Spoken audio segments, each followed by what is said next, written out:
The title of this event promises Bloodbath. We'll do our best to deliver. There is a lot of controversy up here. But I work for Sifted, which is a media company covering the European startup scene. And in our daily newsletter, we report on the most recent funding rounds, the ones that have happened in the last 24 hours. And as one of the people curating that list, I am overwhelmed by the number of AI companies that we report on basically every day. I also feel that a lot of the startups that we're reporting on seemingly do the exact same thing in the same way. So it's no surprise that the market is starting to feel very saturated, and perhaps a correction or bloodbath is, inevitable. So I was hoping for this conversation today that we can all talk about how that might shake out and what investors can do to better prepare themselves and fine-tune their portfolio as they're choosing amongst the many AI companies that are coming up. And from the other side of that, if you are building an AI company, how can you put your best foot forward? How could you create some long-term value that these investors are looking for? As they say, start getting more particular. So we've got three amazing early-stage investors on stage here, so I'm going to let them unpack that. I'll first open with the question of, what do you think is most overhyped in the AI field today? Gil, you've got some big opinions. Maybe you can jump in. Well, look, if you don't mind, I don't know if I can pick one thing that's overhyped or one broad area that's overhyped. I think there's sort of one or two ideas that I'll put on the table to start with. One is, I think what we're witnessing in AI is a psychological moment, as much as we're witnessing a technological moment. I think obviously there was that chat GPT moment. LLMs are a real thing. You can do a lot of interesting things with LLMs, both on the application layer and also, I think, in an underappreciated way on the infrastructure level, meaning what you can do with them as part of a broader search and retrieval aspect of an application. But I think the main thing that we're witnessing is something that was articulated to me by a technologist that I work with, who said, shortly after this chat GPT thing happened, he sort of said, what's remarkable about this is that everybody has had the same realization at exactly the same time. And so you saw this whole wave of people building all the same things at exactly the same time.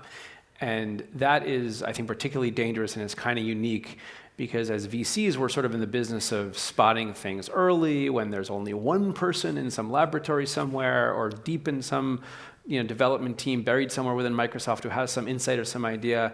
And that wasn't happening at all here. This was everybody with any desire to start something suddenly looked at what ChatGPT could do, and they read all the expectation what it will be able to do in the future, and they started startups at exactly the same time, doing exactly the same thing. That's super, super dangerous. So I think the sort of the collective.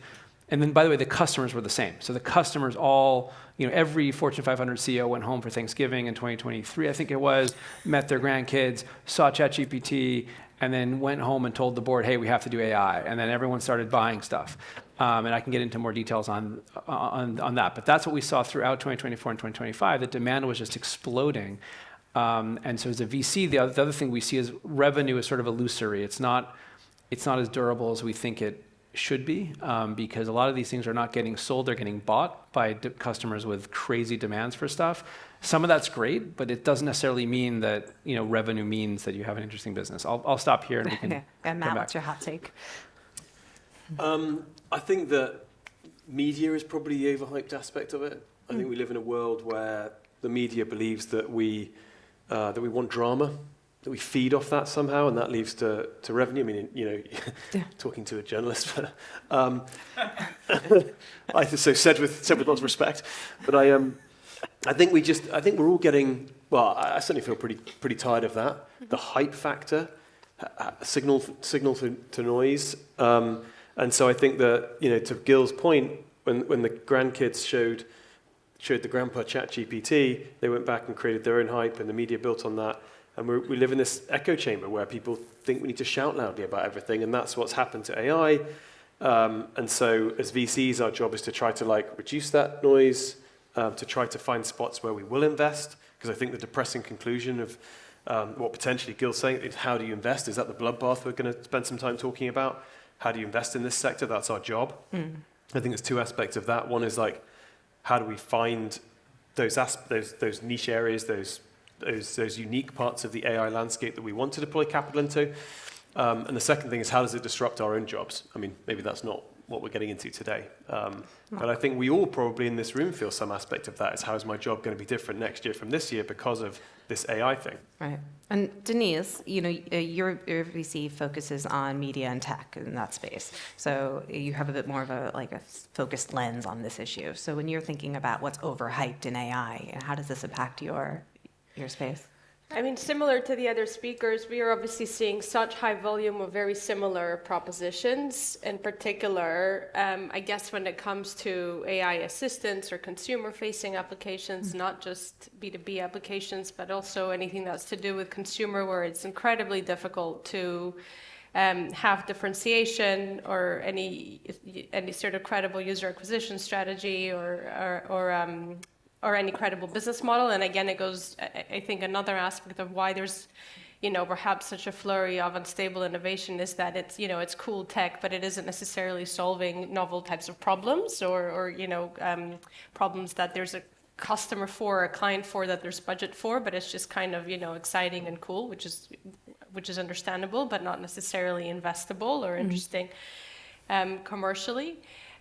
So I'd say in the consumer space, there's definitely a lot of hype. I think agents, or the word agent, is abused significantly at the moment. It's almost, now everyone's building agents, not software. I think it's kind of, and if we all agree that that's what we mean by agents, then maybe that's fine. But kind of walking into a pitch and sort of kind of trying to borrow some of the terminology is just a bit distracting. So.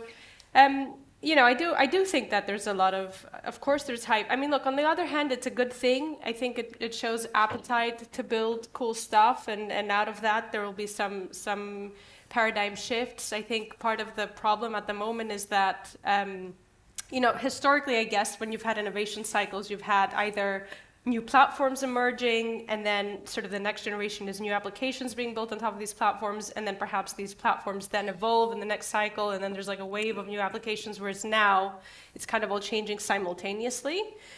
So like the platforms and the stuff being built on top of it are kind of all changing at the same time. And also I think the other issue is that, generative AI and the breakthrough, I mean, obviously there was a kind of moment where there was a breakthrough, but actually the technology leading up to that has been a long time coming, and the appetite for generative AI has been a long time coming. And so people have had ideas for what they'd want to build, were that technology available to them, which is why I think that's adding kind of some extra, sort of kind of extra activity perhaps now or in the last couple of years that it's been a thing. Yeah. Anyway, but yeah, I mean, definitely busy, definitely needs clearing up. We're all in agreement, too many AI companies in some sense, or a lot of ideas being brought out. But how do you find a quality AI company you sifting through all that? You got your VC hats on, you're looking for an early stage AI to invest in. What are some signals that a company could send that would stand out from the crowd? Well, Matt, you're nodding along, so. Oh, damn. I'm still too good. I think distribution probably seems like a key advantage when we're looking at these things. Have they got a lock on some unique or scarce form of distribution? Can you give an example?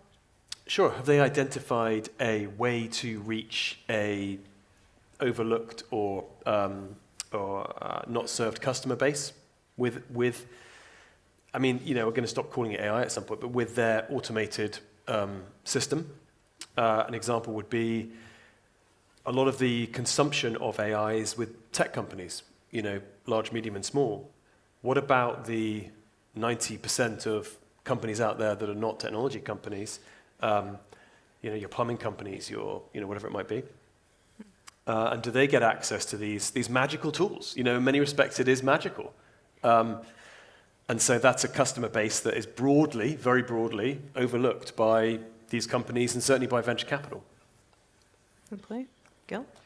I want to get into the Bloodbath thing a bit more. So I think, why do we talk about Bloodbath, right? I mean, I didn't write the title of the panel, but I love the title of the panel. So, I think, what is that? How does that unfold? I think part of it is if you looked at sort of coming out of ZERP, the whole tech market realized that we had invested. I think there are growth investors that sort of looked at their books in early 24, late 23, and suddenly realized that every single deal they'd done over the past 3 years was mispriced, right?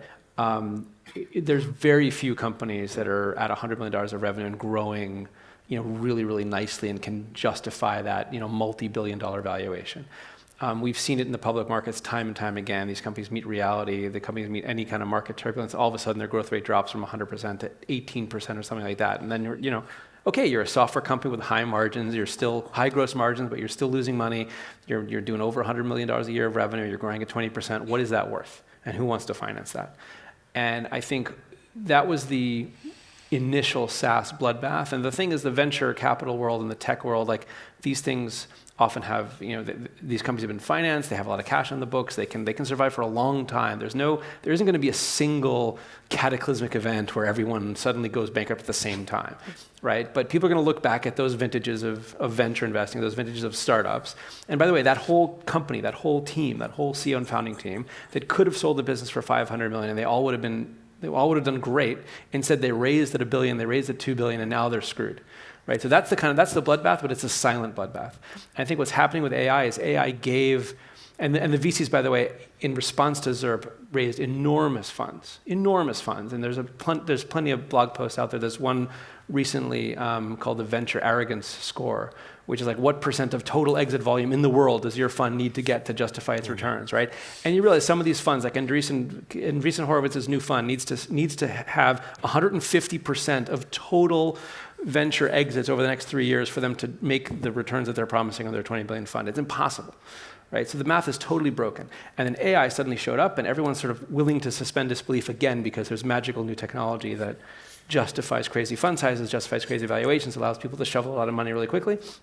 And I think that's what leads to the sort of continuation of the bloodbath, or the bloodletting in venture, where this social technological phenomenon called AI, which is super real, by the way. I'm not like an AI denier. I just don't think these are good investments, right? So people are going to invest at whatever price and whatever crazy thing and justify huge funds and huge rounds. And that will eventually play out in a negative way in 99% of cases.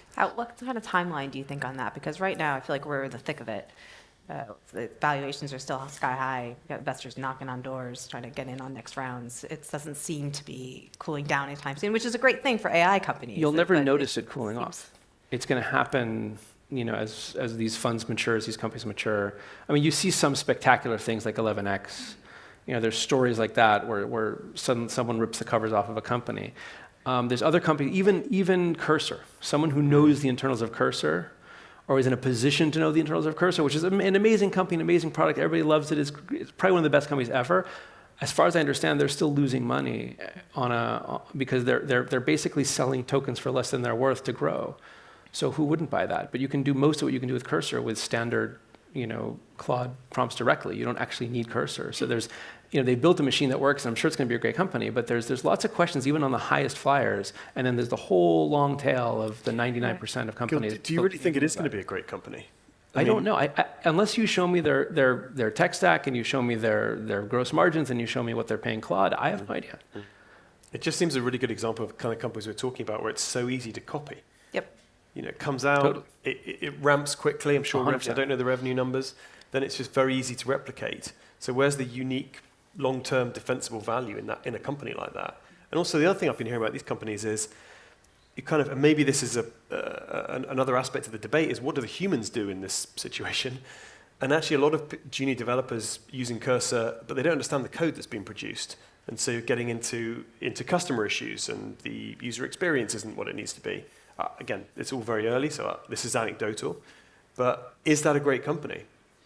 It's automated a chunk of what we sent everybody to university to learn how to do, and you must become developers, and your kids must become developers. And now the sort of, the media says maybe not. But yeah, I don't know if that's a great company. We've got examples in the portfolio. So you made a point about revenue, strength of revenue, durability of revenue. Mm-hmm. Companies in the portfolio that grow quicker than I've seen a company grow in terms of revenue. They've gone from 0 to $5 million of ARR in no time at all. Is that a good company? I don't know anymore. I think retention and churn becomes incredibly important in that aspect, but we haven't had long enough to see if those cohorts are, are real or not. So without the right benchmarks to judge an AI company, do you find it really difficult to analyze them relative to other things in your portfolio? Look, I think as a seed investor, if you're investing really early in founding stages when there's no revenue and no traction, if you're in a world where the winners are going to be characterized by sort of this 10x number that Matt's talking about, right? These crazy growth rates that I've never seen before, right? I am not equipped to predict that. I don't know how to predict that, especially in a world where the tech is so fundamentally deflationary, right? The tech is so powerful that it doesn't make your company better. It makes all companies better. So it makes your company worse on a relative basis because all your competitors have access to the same super powerful tools that are changing really fast. So that changes what we're looking for, or it refines what we're looking for. We're no longer looking for, or we're less interested. We're even less interested in, rapid revenue growth in the early days, or some kind of thesis on why we'd get that. We're more looking for, okay, when the whole world is aware of what we're doing and the whole world can try to replicate what we're doing, is there anything at all that we have that's unique or sticky? At the very least sticky and ideally unique, that would make it hard for someone to switch off of our product. Right, because if it's not unique, we could debate that. Who's going to give value for it? And I think that is also part of the bloodbath, is that there are no exits. And so with these typical AI companies, the big tech acquirers, the big M&A producers of liquidity for our investors and therefore for our funds and for our subsequent funds, they believe they can do all that stuff themselves. So they don't need to buy these companies. In-house builds are now very big within, especially bigger corporations. They'd rather do it on their own data stack as well than get an external. So it's exactly that point. I think a lot of these players just aren't going to be able to last these kind of big shifts in the market. But I just want to pass the mic over to Denise a little bit, get her in there. But when you're looking for AI companies, what stands out to you when as a defensibility or for them? Yeah, I mean, from my perspective, I guess it's important to maybe go back to first principles. So just to agree with with what you guys have said, is there really a customer that wants to buy from you that has budget and that will prefer this sort of external product instead of trying to build in-house?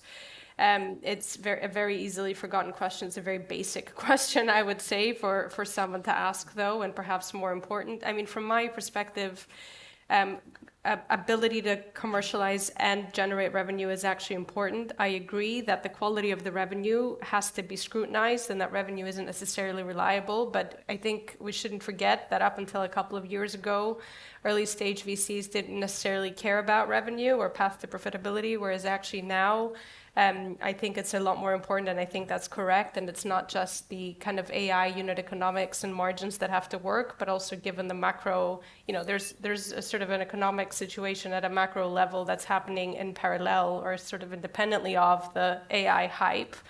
And the reality of the markets that companies operate mean that having healthy unit economics despite AI technology, where cost structures are opaque, is important. So I would actually scrutinize that heavily. Of course, team, VC will always say we invest in people first, and that's more true than ever, right? So ability to execute and to deliver and distribute and figure out your channels. Hiring is probably another area of, again, thinking about team growth. So the main challenge for CEOs is building the right teams around them. And I think that's more important now, given new types of engineering challenges that, developers have historically not had to deal with, haven't had, years of skill set building in, working with GPUs is quite a novel thing for many developers, for example. So how do you think about talent and extra talent costs? So I don't know that, I guess what we look for is novel, but perhaps the challenges around or kind of how we think about each of those domains may have adapted a little bit in this kind of new AI reality. Okay. Well, so anyone building an AI company, if they're starting now or they're still kind of shaping it, what are some things you'd like them to keep in mind so they could build a strong company that, could be on the radar of you guys? Any kind of I'd say wisdom? the customer. I feel like don't say this for the third time. Just, be clear on what problem you're solving, who's your customer, and that what you're building is something that your customer wants. You know, I think we forget about this very basic, mantra when it comes to lean startup, right? At the end of the day, we're trying to build products for customers. It has to go back to them, solving a real problem for customers. Oops. Right. Yeah, I think some of the basic things, like Denise is saying, I always like to know how many customers or potential customers have you spoken to? And it's amazing like how few. People come up with this idea, for their view on the world, this product has to exist, I'm going to build it, I'm full of ambition to do it. But they haven't kind of proven to themselves yet by doing the data, by going out and speaking to customers or potential customers, would you buy this product, etc. It's very basic, but I mean, that's just something I would look for. Fair enough. I think for us, it probably comes down to, we're looking for some measure of depth. It's either, I hate the phrase, but deep tech. And there's some, for example, we backed a graph database company that, the guys have spent their whole careers building graph databases, and their graph database is 100x faster than Neo's. That expertise is a lot rarer and harder to find than the kind of vector LLM expertise that exists today. So some kind of deep tech something, or some kind of deep domain expertise where, you can vibe code all you want, but you can't vibe code your way to a vertical solution for a vertical buyer that doesn't want to buy software at all, right? That's a really hard thing to do. So you have to build a full stack company that's not just, we have some code that does some stuff. We have a whole way of going to market and delivering value to customers. The company I'm thinking of is a company that sells software for the shipping industry. And they got started before the AI boom, and now they're rolling AI into the product. It doesn't matter. It's like, and anyone can roll AI into a product. That's not hard. But selling, they're deployed at 150 terminals around the world. That's hard to do because those people don't want to buy software. One of the frameworks that we use, if this is helpful to people building, thinking about raising venture capital, is we think about it as a novel system. And that speaks to a lot of things that Gil's talking about around this horrible deep tech phrase, but like what is your true stack? What is the intellectual property in there, whether it's hard or soft? What is the team's right to win in that space they're building in? Do they have viewpoints about the future of the way the industry's going, and they're building technology into that unique and rare viewpoint? And we think about that as a system. What is your novel system that you're building, as opposed to what's the software, just the software? It's a combination of the team, the market dynamics, and the tech and product that you're building, and all of that is encased in this idea of a system. Great. We've got about 7 minutes left, and I was told that we're able to ask questions from the audience because we've got a spare mic floating around. Fred's definitely going to get his hand up. Hi, guys. I'd love to hear an example of a company you've backed that you love, that's a native AI company that's killing it, and what they do. So maybe flip it around. And Fred, what do you mean native AI? What's your definition of native AI? You know what? Pick whatever AI company you like.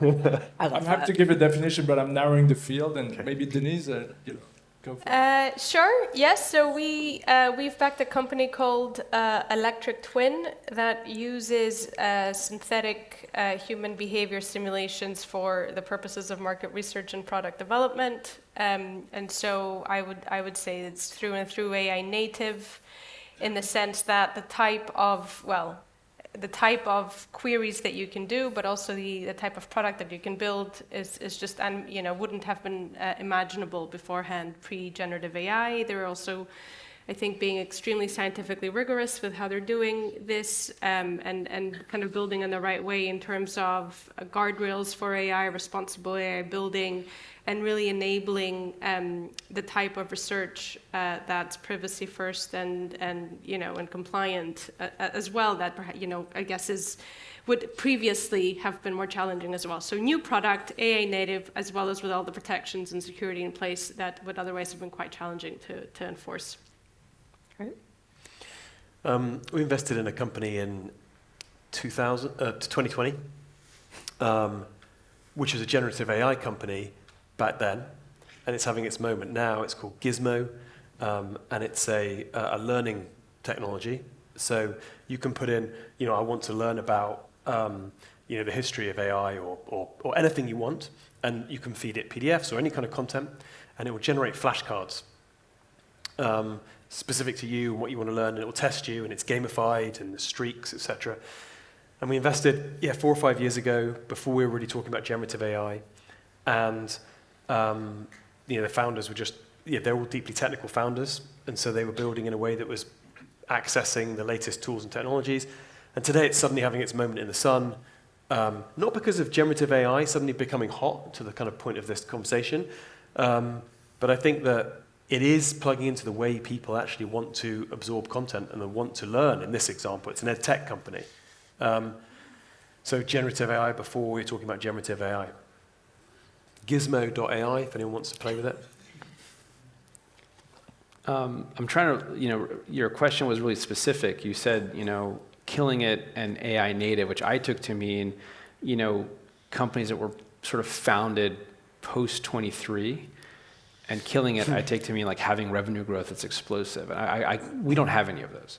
And I think that's interesting. I think the reason we don't have any of those is because we sort of almost deliberately didn't look for those. And it was in 2024, there was this massive wave of sort of AI-enabled application companies using generative AI to do, and a ton of them had done reasonably well when we met them. They had revenue that we could have only dreamt of seeing in a company that hadn't raised money, right? So if we'd invested in some of them, I could probably be sitting here telling you that we're killing it because, hey, when we invested, they had 500K of ARR, now they have 3 or whatever it is. But they were all like, and I'm sure you know what I mean by this, they were all sort of wrappers on top of LLMs. They were like, we know how to submit a regulatory filing really quickly, or we can, create a NDA really efficiently, or something like that. And we just didn't see any of those that we thought were going to have a durable advantage. So we didn't do any of those. The stuff we've done that's been AI sort of since that period has really been infrastructural. It's related to what you said. Our thesis is fundamentally that LLMs alone are not going to get anyone very far, number one. Number two, that most of the value that's going to get created and generated by this wave of technology, if you look at software vendors, is going to be created by companies building their own internal tools with open source models, not the big foundational model players, and they're going to be looking for tools to make that possible. So we've done this Graph Database, which is a graph RAG company, which enables enterprises to build their own RAG solutions. We've done a company right now that does model distillation in a really interesting way that allows you to build really, really efficient and cheap models that are really cheap to run, and you can run them on your own proprietary hardware. One of their potential customers is a security company that knows that every single one of their customers is going to need their own generative LLM-style models running on sensitive security-related data on their premises, and that needs to be done very cheaply and efficiently. Killing it, none of them are killing it yet. They're really early because we just didn't buy into that thesis, I guess. We have probably time for one more question, if anyone has one.